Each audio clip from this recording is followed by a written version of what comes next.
হরে কৃষ্ণা, জয় রাধে। আজ আমি আপনাদেরকে এই ভিডিওটিতে আমাদের যে প্রতিদিন দৈনন্দিন পুজো পাঠে যে করি গোমতী চক্র এবং শঙ্খের যে দরকার হয় তা আমি এক এক করে আপনাদেরকে পাঠাবো। অর্থাৎ এই ভিডিওটিতে থাকবে যে করি ক প্রকারের হয়, কোন করি আমরা পুজো করি এবং কোন করি পুজো করলে কি কি ফায়দা আছে, শুধু করির উপর থাকবে এই ভিডিও। এবং এর পরবর্তী ভিডিও থাকবে গোমতী চক্রের উপর এবং তার পরবর্তী ভিডিও থাকবে শঙ্খের ওপর। শঙ্খর কাজ কি, ক রকমের শঙ্খ আছে, সমস্ত শঙ্খ আমি করি এবং গোমতী চক্র আপনাদেরকে দেখাবো এবং তার মাহাত্ম্য কথা বলবো। এখানে আমি বিক্রি করব না বা বিক্রি করতে আসিনি, এর মাহাত্ম্য কথা আপনাদের জানাতে চাইছি যে কত ফল লাভ করতে পারবেন। আপনারা ভিডিওটি দেখুন এবং সেই সমস্ত ফলগুলো লাভ করুন। আপনাদের যাতে মঙ্গল হয় সেই কামনার্থেই আমার এই ভিডিও। আপনারা দেখতে থাকুন এবং শুনুন যে করি কয় প্রকার হয়। করি তিন প্রকারের হয়। কি কি তিন রকমের দেখাচ্ছি আপনাদেরকে এবং এই এক একটার মাহাত্ম্য বলবো, শুনুন। তিন রকমের করি হয়, এক হলো সাদা রঙের হয়, আর একটা হচ্ছে হলুদ রঙের হয়, আর একটা হচ্ছে কালো রঙের হয়। তিন রকমের করি। এবার কোন করির কি কাজ শুনুন।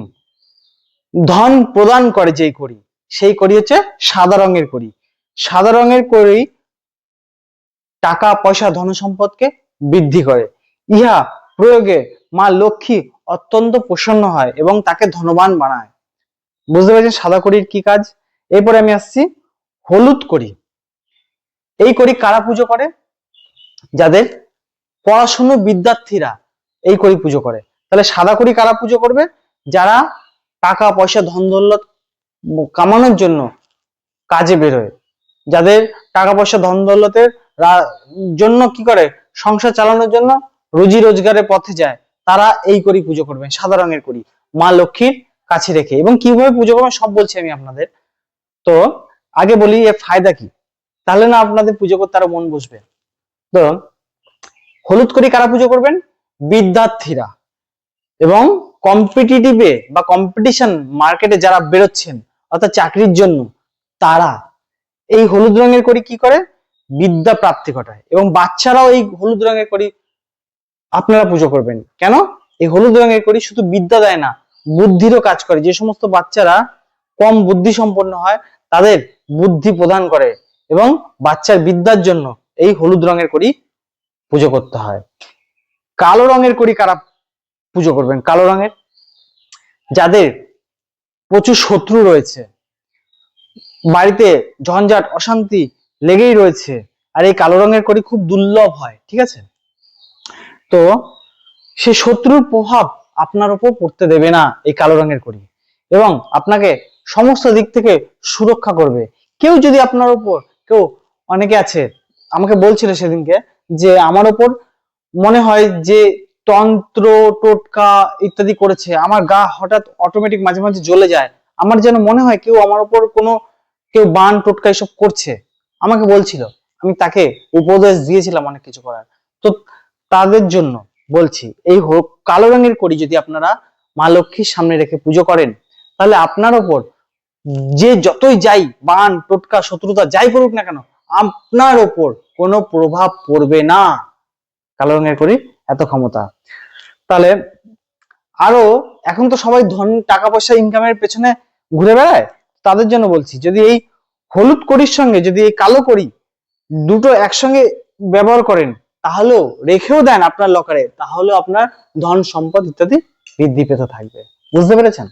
এবার আমি আসছি আপনাদের পুজো পাঠ কি করে করবেন। শুনুন, দেখুন আপনারা করবেন, আপনারা ফায়দা নেবেন, এতে আমার কিছু নয়। আমি এখানে করি বিক্রিও করতে আসিনি বা কিছু নয়। আপনারা যেখান থেকে পারেন নিয়ে করুন। শাস্ত্রে এর বর্ণনা যা ছিল আমি তা আপনাদের কাছে বর্ণনা করছি যে এত বেনিফিট আছে, আর আমার প্রত্যেকটা ভিডিও আপনাদের বেনিফিটের জন্য রয়েছে। যে ব্রতই করুন না কেন সেই ব্রতের কি বেনিফিট তা আপনাদেরকে বলি। এই জন্য বলি যদি ভিডিওটি সঙ্গে জুড়ে থাকুন তাহলে ভিডিওকে সাবস্ক্রাইব করে রাখুন, যাতে আমি যখনই কোনো ভিডিও পোস্ট করব আপনার কাছে যাতে নোটিফিকেশন যায়। এই জন্য ভিডিওটিকে সাবস্ক্রাইব করে রাখতে বলছি। আর যদি ভিডিওটি ভালো লাগে তো ভিডিওতে লাইক করে রাখবেন। তো শুনুন কি করে পুজো করবেন। করি হচ্ছে মা লক্ষ্মীর প্রিয়, এবং সমুদ্র মন্থন যখন হয়েছিল সেই সময় এই কড়ি উৎপন্ন হয়েছিল, বুঝতে পেরেছেন? সেখান থেকে এই কড়ির আবির্ভাব। সমুদ্র মন্থন থেকে যা আমরা পাই, কড়ি, শঙ্খ, সমস্ত কিছু কিন্তু শুভতার প্রতীক, আর এগুলো পুজোর কাজে লাগে। প্রতিদিন পুজো করতে হয়, পুজোর ঘরে রাখে। আপনারা যদি না রাখেন, দেখবেন আপনাদের পূর্বজরা অর্থাৎ দাদু ঠাকুমারা কিন্তু কড়ি রাখতো। আমি রাখি, আমি পুজো করি, কারণ আমি জানি এর মাহাত্ম্য কি, এই জন্যই তো করি। আর যাতে আপনারাও ফলাফল লাভ করতে পারেন, ওই জন্য আজ আমি আপনাদেরকে জানাচ্ছি। তো মা লক্ষ্মীর যদি ছবি থাকে, ছবির নিচে রাখতে পারেন, অথবা শ্রীযন্ত্র, স্ফটিকের যদি শ্রীযন্ত্র থাকে, সেই স্ফটিকের শ্রীযন্ত্রের নিচেও এই কড়ি রাখতে পারেন। স্ফটিকের শ্রীযন্ত্র আপনারা কিনতে পারেন, সেটাও সাক্ষাৎ দেবী স্ফটিক, বুঝতে পেরেছেন? খুব তাড়াতাড়ি প্রসন্ন হয় মা লক্ষ্মী দেবীর কৃপা পাওয়া যায়। তার নিচেও, তার পাশেও রাখতে পারেন। কি করে পুজো করবেন? যেমন ভগবান বিষ্ণুকে সাদা চন্দন ঘষে দেন, তেমনি এই কড়ির জন্য লাল চন্দন লাগে। লাল চন্দন ঘষে এই কড়িতে ফোঁটা দিতে হয়। মা মহালক্ষ্মী দেবী নমঃ বলে দিতে পারেন। মা লক্ষ্মী তো করি, বুঝতে পেরেছেন? লক্ষ্মী দেবীর রূপ হিসেবে পুজো করতে পারেন। তারপরে কি করবেন?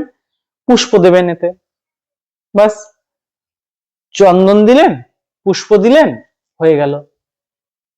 পুজোর ঘরে যেরকম নর্মাল পুজোর ঘরেই রেখে দেবেন, ঠাকুরকে যেভাবে খেতে দেন ওখানেই, বাস ওখানেই খেতে দেবেন।